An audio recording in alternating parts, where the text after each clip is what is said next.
Aniya karon ang gahom sa pulong sa Diyos nga naglihok sukad pa sa pagkatukod sa kalibutan. Gahom nga nagasulbat sa nagalinlaing matang sa problema sa kinabuhi sa tao. Nagsumpay sa nabugto nga kadugtungan sa matag higala bisan diha sa sulod sa panimalay. Naghatag og mahulay niyadto mga kapuyan o naghatag og nagawasan niyadtong ipang hasol sa gahom sa kagitnit. Kay mao kini ang pulong sa Dios nga nagalihok. Bisan gani ang pagbuhat sa tibok kabuhatan sumala sa Hebrehanon 11:3 nahimo ang tanang kabutan pinaagi sa pulong sa Dios. Dunay gisulti ni Apostol Pablo sa Roma 15:4. Bisan nun sa gisulat kaniadto, gisulat kini alang sa tong pagtuon aron pinaagi sa pailob ug paglipay gikan sa mga kasulatan, makabaton unta kitag paglaom. Atong ipadayon ang atong pagtuon sa pong sa Dios alang sa ikabulahan sa atong matag kinabuhi. Apan sa dili pa kita mo padayon ini, niya kita sa pagpaminaw sa mensahe nini nga awit.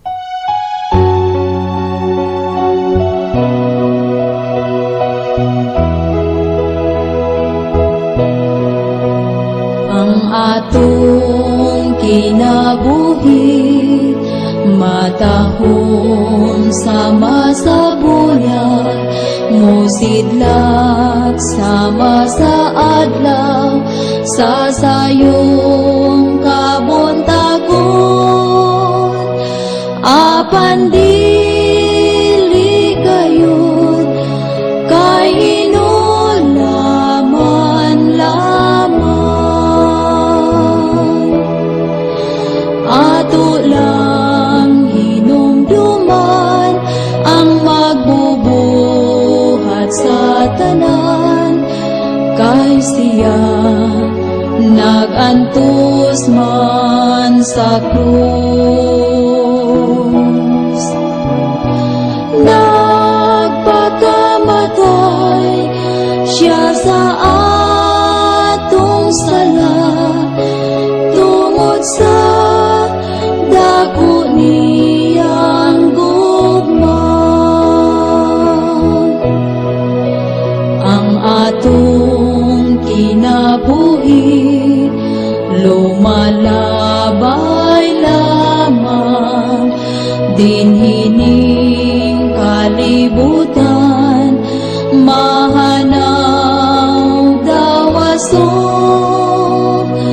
kay hinulaman lang sa magbubuhat ning tanan. Ato lang hinumduman ang magbubuhat sa tanan, kay siya nagantos man sa krus. Nagpakamatay siya sa atong sala tungod sa dako niyang gugma. O karon Ginoo ko, moalagad ako kanimo, kining kinabuhi ko, itugyan kong tanan, hangtod sa imong pagbalik, o kuhaon mo ako. Ato lang hinumduman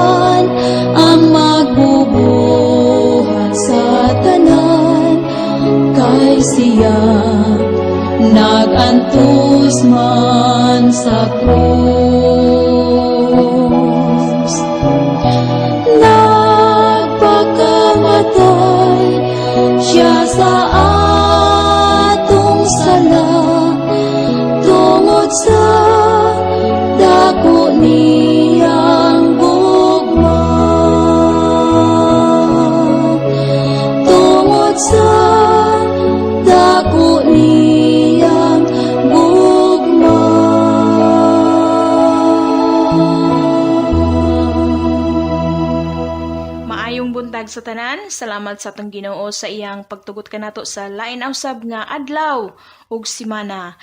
Nasayod ako nga malipay ang Ginoo nga magsudong sa atong pagpaningkamot diha sa pagtuon sa iyang mga pulong. Ug hinaot nga dili ninyo mahikalimtan ang inyong mga nahikatunan. Sa gihapon, kini ang inyong higalog igsuon diha sa ngalan sa tungbuhi nga Dios nga mao si Ginoong Hesukristo. Joy Pilais Valewald. Kini nga tong kinabuhi, gitawag kini sa uban nga weather lang. Usahay malipayon, usahay pud masulubon. Basta dili lang jud ka nabitaw nga mukalit lang og katawa o hilag kay lahi na ang buot pasabot niya na. Apan mas pilion jud nato nga malipayon ta kanunay. Apan og kung malipayon pud ta, unsaon man pud nato sa pagpakita nga malipayon ta. Kay lagi lisod man pud og magpataka lang ta og ngisi, di ba? Nasayod ako nga ang matagos sa kanato aduna kitay ginapaabot. Kada tuig nagpaabot ta og mga excited nga mga butang og excited ta nga tanan sa samtang nga nagpaabot. Magpaabot ta og sweldo o kwarta ba na gikan sa abroad o regalo o ayuda. Bisan unsa pa na diha nga maanindot nato nga huna-hunaon. Alang sa mga bata ug mga batan-on tingali, excited silang maghuna-huna mahitungod og Pasko ug bag-ong tuig. Kay sigurado jud nga bisan og jutay lang ang sapi, naa gihapon hikay ginagmay sa Pasko, di ba? Naay daghang makaon bisan sa asa padulong, mamasko bisan asa ka mamasko, gawas pud sa hikay naa pod madawat nga mga regalo, dili man pod hinuon tanan. Excited ang mga batan-on ilabi na sa church kay mag-aligre na pod sila. Magdula, magbuntagay pagani og uban ang uban sa Pasko ug bag-ong tuig. Gawas sa birthday, kay dili jud ang tanan makapaabot og aligre og daghang hikay, kay dili man pud tanan lagi magdungan og saulog og birthday. Og dili pud tanan invited kana jud Pasko ug pwede pod fiesta. Alang sa atong pagtuon, aniya kita sa libro ni Isaias kapitulo 25. Isaiah chapter 25. Isaiah 25. Saning labay nga pipila ka mga higayon, atong gitunan usab ang pipila ka mga kapitulo sa libro ni Propeta Isaias. Kasagaran sa atong gitunan didto, mahitungod kadto sa pagtawag sa Dios kang Propeta Isaias ug ang iyang mga trabaho alang sa pagdala sa mga mensahe usab sa Dios.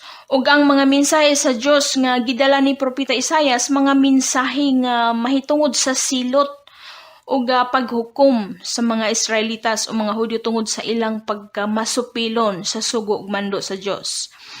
Didto sa usa sa atong mga gitun-an, didto sa libro ni Isaias kapitulo 35, atong nasayran nga matud pa ni Propeta Isaias nga aron nga makaadto kita sa balaan nga dapit ug balaan nga presensya sa Dios, kinahanglan jud nga maglakat kita sa dalan o alagianan sa pagkabalaan.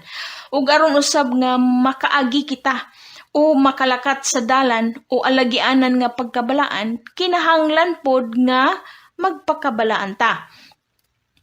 Sa bersikulo 8 o bersikulo 9 sa kapitulo 35 sa Isaias, nag-ingon si Propeta Isaias, og didto may usa ka dalan ug usa ka alagianan ug kini pagatawgon ang alagianan sa pagkabalaan.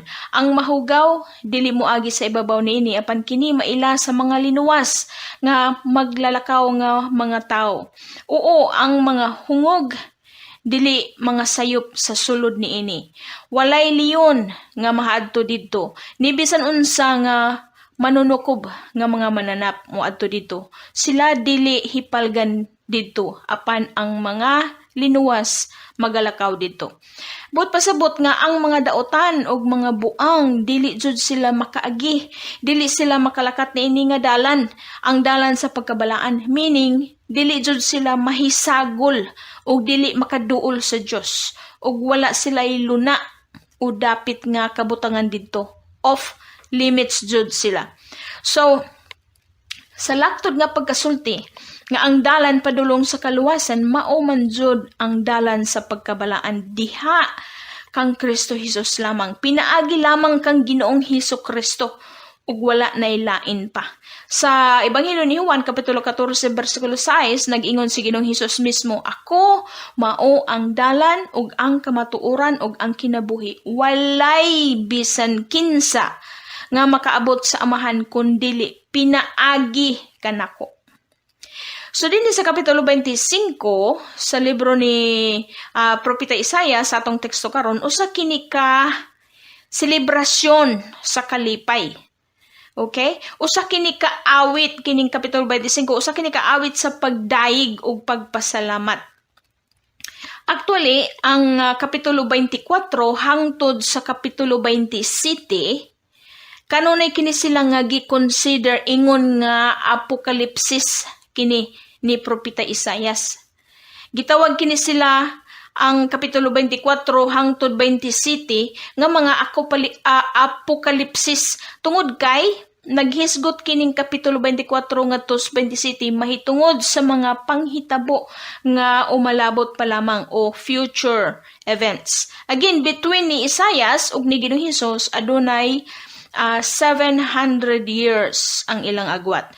So, kini nga mga kapitulo 24 hangtod 27, mga mensahe kini sa mga panagna ug ang kapitulo 25, kini nga tong kapitulo karon, naghisgot kini sa mga pulong sa paglaom, sa mga pagdaig ug pagpasalamat, ilawom sa mga panganod sa paghukom sa Dios ug sa umalabot nga kadaot o katalagman nga ibubo sa Dios o agi ug silot. Ug ato jud nga basahon gikan sa kapitulo 1 sa libro sa Isaias ug hangtod na sa kapitulo 24 ang sulod niini nga mga kapituluha mga koleksyon kini sa mga mensahe mahitungod sa pagpahimangno sa paghukom ug silo sa Dios alang sa mga Hudyo.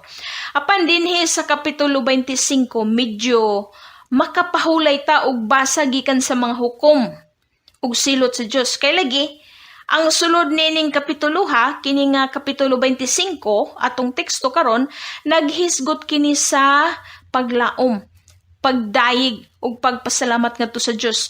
Malipayon o excited ug malaumon kini nga kapitulo 25, alang sa mga Hudyo nga mga badlungon. Ang bersikulo 1, nagingon, O Jehova, ikaw mao ang akong Dios. Ituboy ko ikaw, pagadayigon ko ang imong ngalan. Kay nakahimo ka og mga butang nga katingalahan ang imong mga pagtambag sa karaang panahon sa pagkamatinumanon ug sa kamatuoran. So mao na ang pagdaig. And then sa bersikulo 6 adunay alegre. Nagingon dito, og nining bukira si Jehova sa mga panon magahimo alang sa tanang mga katawhan ug usa ka kumbira sa matambok nga mga butang usa ka kumbira sa mga wino nga pinalugdang ug sa mga butang nga matambok nga puno sa utok sa mga wino nga pinalugdang nga maayong pagkaitos. Kining kumbira alang sa mga Hudyo, okay? Usa kini ka selebrasyon sa kadaugan o kalambuan nga naabot nila sa kinabuhi. Ang kumbira alang sa mga Hudyo usa kini ka timailhan sa kinabuhi nga anaa sa abundansya sa ilang kahinguhaan. Nagkalipay sila human sa dakong malambuon ug madagayaon nga ani o harvest sa ilang umahan sa kaparasan. Umahan sa trigo baka kana og sorghum o daghan ba hinuon sila og halin o naihaw sa ilang mananap o karni, daghan sila karni pagkaon o oil. Ang kumbira, imahi kini sa tumang kalipay tungod sa kadagaya. Busa, ang imahi usab sa langit nung kumbira, usa kini kahulagway sa usa ka dako nga malipayong panagtigom sa mga kinabuhi nga dili na makatilaw og kasakit. Kumbira sa mga kalag nga naluwas. Relax na sila nga naglingkod-lingkod nag-alirong nangaon, wala na sila mabalaka nga mosadyo og uli kay basin wala nay masakyan pa uli gikan sa kumbera. Sa bagong tugon base sa Ebanghelyo ni Lucas kapitulo 22 bersikulo 28 ngadto 30 ug sa libro sa Pinadayag kapitulo 19 bersikulo 9, ang imahe sa langit ng kumbera naghulagway kini sa usa ka dakong panagtigom nga si Ginoong Hesus mismo ang manguna o host o tagbalay ba sa maong party. Unsa ka nga klase sa kasinatian nato dito sa kumbera sa langit? Dili nato kayang i-explain din. Limited ang atong imaginations. Apan malipay man gani taog na ay mo imbitar nato og kaon, di ba? Ilabi na og dato o ilado. Dayon mag-selfie-selfie ta dito sa ilang balay na picture-picture sa mga plato, mga bandiha, mga kutsara, mga baso pagkaon, nagtampo og ang mga pagkaon, post po da dyan sa Facebook aron lagi, masayaran sa katawhan.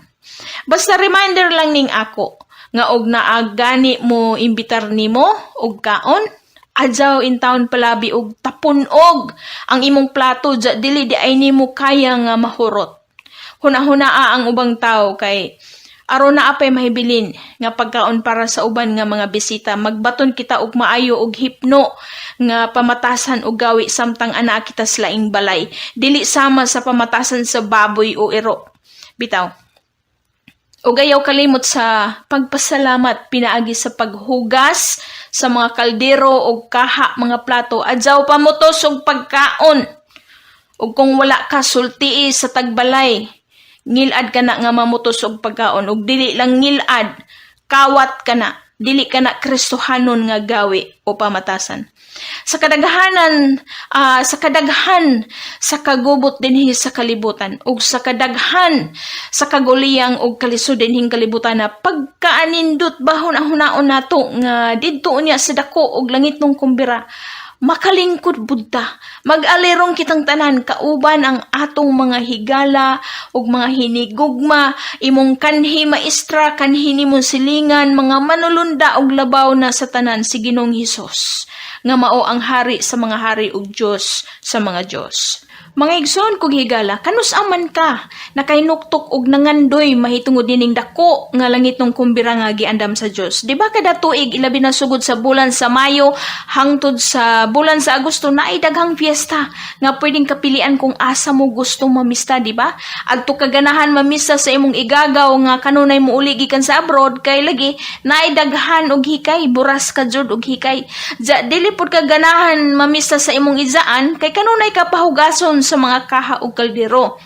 Dili pud kaganahan mamisa sa imong usa ka paryente kay padadon ka og usa ka case nga Pepsi o Coke baka kana. Imbis kay ikaw ang mamista, ikaw na hinuon padadon og pagkaon. Ja og pisa na sa inyong baryo, manira mo sa inyong pultahan og bintana kay lagi wala man mo hikay. Ubasin baka napildi ka sugal dito sa pikas baryo mao nga wa na kay kwarta. Again, kanus aman ka nakahinuktok og nangandoy mahitungod nining atong gisgutan karon, mahitungod sa dako nga langit nung kumbira kauban ng atong Ginoong Hesukristo. Apan dinhi sa maong kumbira kinahanglan nga mabatunan usa nato ang pagkabalaan aron nga takos kita nga makasulod ug makalingkod sa kumbira.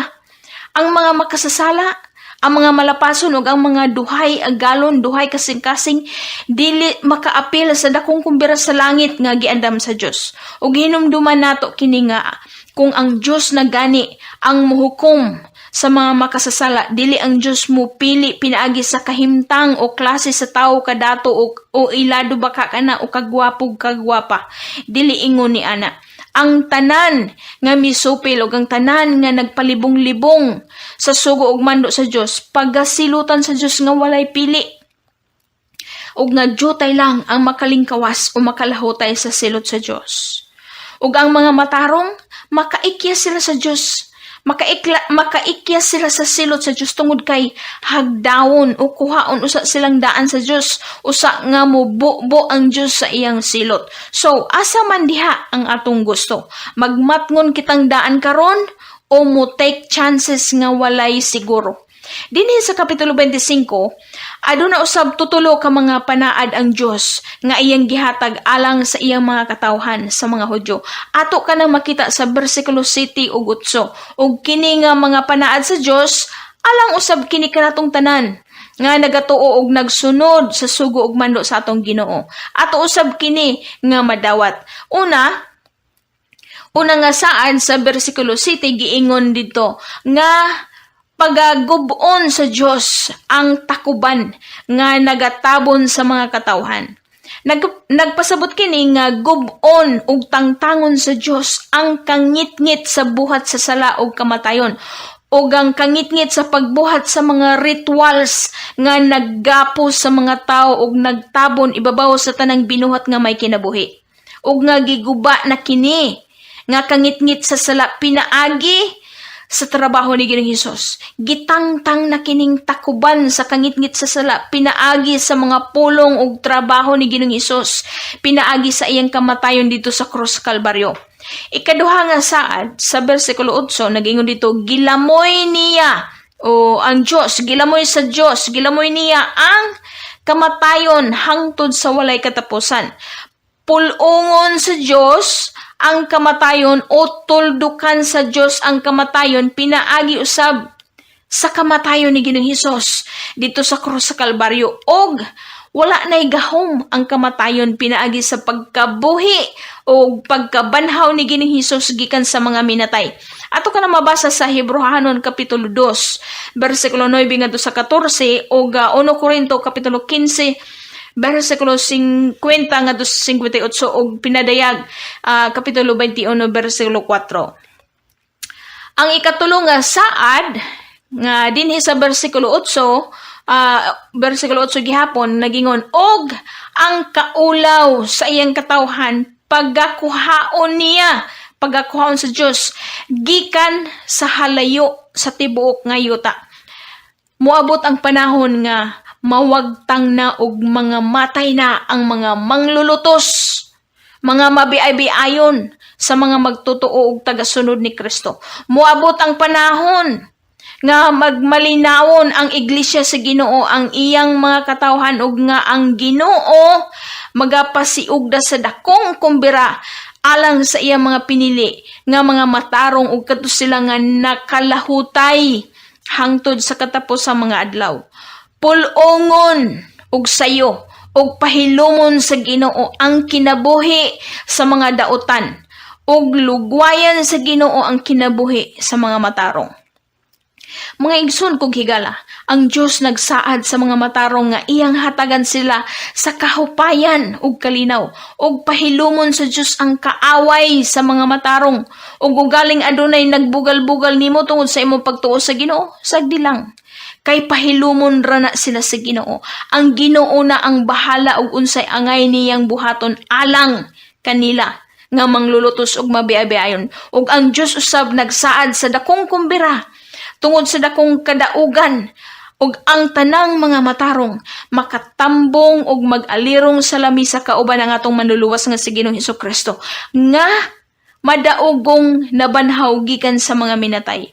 Ug ang tanang katawhan sa Dios magakalipay tungod sa kaluwasan. Apan kadto sila nga mga dautan, mga manglulutos, mabiay-biayon, mga bugal-bugalon, maganto sila sa kaulaw ug sa kadaot didto sa kalayo nga walay pagkapalong kauban ni atong dato nga namatay ug na impyerno. Ang usa ka dato katong dato nga namatay og na impyerno misinggit siya kang Abraham ug miingon siya, amahan nga Abraham, kaloy ako ug sugua sila sa ro aron ituslob niya ang tumoy sa iyang tudlo sa tubig ug pabugnawan niya ang akong dila kay ania ako sa kasakit ni ining siga. Pero wala na, dili na pwede, nawagtang na ang chance sa dato ug alang kanila nga mga walay gugma sa Ginoo. Ang ilang mga pagpanghambog, ang ilang mga bahandi, ang ilang pagkailado ug ang ilang mga edukasyon ug ranggo, dili makaluwas nila. Hinunua, mahanaw lamang ang tanan daw aso. Hapit na pud moabot ang Pasko, Di ba? Ang uban nagplano-plano na og kung muuli ba o dili, nag-budget na sa pamasahe o mga gastuon sa mga pagkaon o mga regalo. Apan aside kitang tanan nga temporary lang kining atong kalipay dinhi sa kalibutan, di ba? Apan, kamusta man pod ang atong mga espiritu ug kalag? Ato na ba kanang giplanuhan nga makatambong sa langit ng kumbera? Jutay lang ang nagpamalandong niini tungod kay jutay lang pod ang nakabaton og gugma sa pakigsandurot o relasyon sa Ginoo. Basin badya og mapakista kay wala ra ba pod pagmahay nga maguna. Sa Pinadayag kapitulo 19 bersikulo 9 gisulat ni Apostol Juan sa usa ka gisultian si Apostol Juan sa usa ka manulunda. Nagingon ang manulunda, Juan, isulat mo kini. Bulahan ang mga dinapit sa panihapon sa kasal sa kordero. Sa English, gingon dito, blessed are those who are invited for the marriage supper of the Lamb. Kay dili ang tanan imbitado, ug dili pod ang tanan andam nga motampong. Magampo kita. Diyos nga makagagahom sa nga tanan sa ngalan ni Ginoong Hesukristo nga among manluluwas. Salamat sa imong pailob ug pasaylo sa among pagpakabutabungol sa imong awhag sa pagkinabuhi nga matarong ug uyon sa imong mga pulong. Giilan namo ang among mga kalapasan ug hugasi kami sa bililhon nimong dugo aron nga mamahimo kaming hinlo takos sa imong kaayo ug gugma ug kaluoy. Tabangi usab kadto sila nga nalisdan sa ilang sitwasyon ug kahimtang sa kinabuhi, mga hunahuna ug kasing-kasing nga gubot ug nabutaan tungod sa limbong sa yawa. Ipabati ngadto kanila nga anaa ikaw sa kanunay nagkulat ug andam nga mudawat ug mutabang sa makinabuhi nga may pagtahod sa imong pagkabalaan ug pagkamatarong nga Dios. Ang imong ngalan lamang Ginoong Hesukristo ang angayan nga simbahon ug yukbuan ug mahimaya sa kahangturan. Amen ug amen. So turn your eyes upon Jesus. Look full in His wonderful face, and the things of earth will grow strangely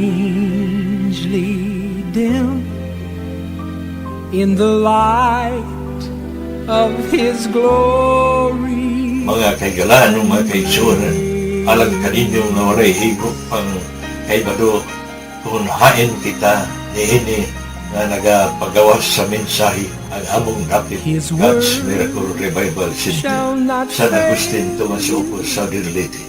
Nagabi-abi kami kanunay sa tanan nga mudool alang kanila nga dunay pagpanginahanglan labi na sa mga butang espiritu anon. Dugang paniana ang atong kinabuhi samtang nagpadayon pa usap. Ato kining paimuslan kay dunay mga maayong butang nga ato nang nasinati sa atong kinabuhi ang ato kining gipagawas nga na kaninyo sa mga butang nga gikinahanglan nga atong mabatunan dinhi sa atong yutanong nga kinabuhi. Maayong buntag kanina.